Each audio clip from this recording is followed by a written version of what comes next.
Wow. James, sus, yan yun. Ano yun, di ba lumagay? Ayun, ano na oras pa yun. Sana, maging ayos kayo, kuya. Maging ayos yung Dito kayo lagi natutulog o paiba-iba rin? doon, saka doon. Dito kayo Buti hindi kayo pinapaalis, ano? Buti Wala wala naman na tayong kaaway eh. Tapos yan, etong magandang bahay na to, diyan ka dati nakatira. Opo. Yung, nang hindi pa Apartment nakatayo yan yan. eh. Nang hindi pa... Apartment yan. Apartment niya eh, paligid, tatlong apartment Ah. yun. Nakatira kayo kasama yung anak mo. Dati, binata pa ako dyan. Diyan ka pa binata. matagal ka na dyan. Kumain na kasi yung magulang ko. Tatay ko. Diyan talaga kayo nakatira? Diyan yung bahay nyo? Hindi. Apartment namin. Apartment oo. nyo. Tapos giniba. Gini ba ngayon dito ka na ngayon nakatira? Ginawa nilang ganito. Hindi ka man lang binigyan ng bagong tirahan. O... Walang binigay may-ari yan. Ang kumilakinabang chairman. Kasi sanay ka.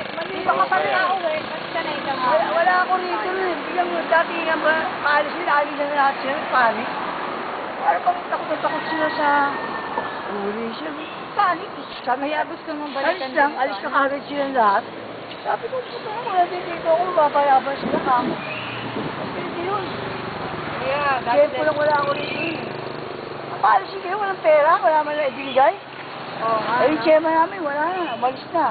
Tago. Inahanap ko nga yun eh. Dapat binigyan man lang. Napakasay na Pinaalis pala. na lang kayo basta, no? Ang kumita ng Chairman Lopez, bigay sa kanya ng may-ari para ibigay sa amin, hindi bigay. Marami pala kayo, hindi ka lang. Ay, ang laki ng bigay ng may-ari kung mga... Parang hindi nga familiar tong kaso na to. 60 mil.